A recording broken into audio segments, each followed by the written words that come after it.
यह कहानी उन 4 दोस्तों की है जिसके साथ कुछ ऐसी घटना घटी कि जिसे उनका पूरी जीवन ही बदल गया। आइए जानते हैं कि ऐसा क्या हुआ था। मुंबई शहर की रहने वाली प्रिया शर्मा अपने दोस्तों के साथ रवि, साहिल और विजय के साथ शिमला जाने का प्लान बनाया। वो सब शिमला जाने के लिए बस में बैठ गए। कुछ ही देर में प्रिया सो गई। अचानक प्रिया की नींद खुली तो उसने देखा कि बस में कोई नहीं था। बस का ड्राइवर भी नहीं था। बस अपने आप चल रही थी। उनके सारे दोस्तों भी बस में नहीं थे। यह सब देखकर डर के मारे प्रिया जोर जोर से चिल्लाने लगी। अचानक उसे लगा कि कोई उसके पीछे खड़ा है। जब उसने पीछे मुड़कर देखा तो वहाँ एक स्त्री बैठी हुई थी। उस स्त्री का चेहरा जला हुआ था। ऐसा लग रहा था कि किसी ने उसके चेहरे पर एसिड फेंका हो। ऐसा भयानक चेहरा देखकर प्रिया ने चिल्लाना शुरू कर दिया, बचाओ बचाओ बचाओ। और अचानक प्रिया की नींद उड़ गई। वो एकदम डरी हुई और पसीने से पूरी भीग गई थी। पास में बैठे विजय ने पानी की बोतल दी और बोला, शायद तुम्हें कोई सपना देखा होगा। थोड़ी ही देर में सब शिमला पहुंच गए और एक होटल पर रात बिताने लगे। दूसरे दिन वो सब साथ में मिलकर होटल के पास वाले पहाड़ पे घूमने जाने के लिए प्लान बनाया। करीबन आधे घंटे में वो सब पहाड़ की उस सबसे ऊंची शिखर पर पहुंच गए।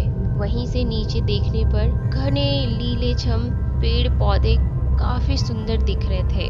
अचानक साहिल चौंक गया और बोला, नीचे देखो कोई खड़ा है, लगता है कोई स्त्री है।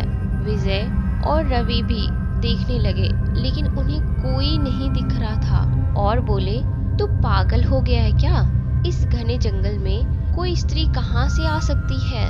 तुम्हें शायद कोई भ्रम हुआ होगा। उसके बाद वह सब खुली जगह पर चले गए। रात होने ही वाली थी, इसलिए वह सब ने पहाड़ पर ही रुकने का निर्णय लिया। इसलिए उन सब ने वहाँ पर ही अपना तंबू लगाने लगे और खाने पीने के लिए सामान बाहर निकाला। प्रिया की बैग तंबू के बाहर थी, इसलिए वह लेने के लिए बाहर गई तो वहाँ पर उसे कुछ ऐसी आवाज सुनाई दी। प्रिया उस आवाज की ओर अपनी नजर घुमा रही थी तो उन्हें सामने से कोई 3 आदमी आते हुए दिख रहे थे। उनके हाथ में धारदार हथियार देखकर प्रिया डर जाती है और दौड़ के तंबू के अंदर आ जाती है। उसने अपने दोस्तों से भी यह बात की लेकिन कोई उसकी बातों पर विश्वास नहीं कर रहा था। प्रिया चिल्लाकर बोली, आप सब पागल हो गए हो क्या? कोई भी मेरी बातों पर भरोसा क्यों नहीं कर रहा है? चलिए मेरे साथ बाहर, मैं आपको बताती हूँ। वो सभी बाहर आकर सिकरटी टॉर्च से नीचे देखने लगे। उतने में ही उन सभी को लगता है कि कोई 3 लोग उनकी ओर बढ़ रहा है।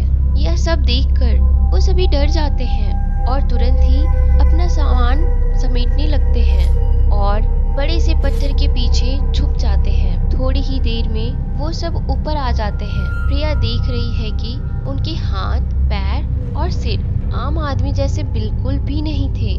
वो सब एक जगह पे बैठ जाते हैं और कुछ तांत्रिक विद्या शुरू करते हैं। उनमें से एक आदमी अपनी हाथों की उंगली को काट देता है लेकिन अंधेरे की वजह से उन्हें कुछ भी ठीक से दिखाई नहीं देता है। अचानक उन चारों ने देखा कि एक औरत उन आदमियों के बीच में आके लेट जाती है। कोई नहीं जानता कि आखिर वो औरत आई कहाँ से, वहाँ पे पहुंची कैसे। प्रिया ने कहा, मुझे कुछ समझ नहीं आ रहा है, आखिर यह सब हो क्या रहा है? मुझे बहुत डर लग रहा है।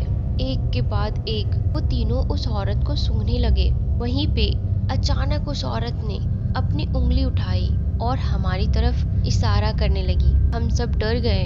वो तीनों उस औरत को छोड़कर हमारी ओर बढ़ने लगे। हम सब पहाड़ी से नीचे होटल की ओर दौड़ने लगे। हमारी आवाज सुनकर वो तीनों हमारी ओर दौड़ने लगे। प्रिया और साहिल सबसे आगे थे और विजय और रवि उनके पीछे दौड़ रहे थे।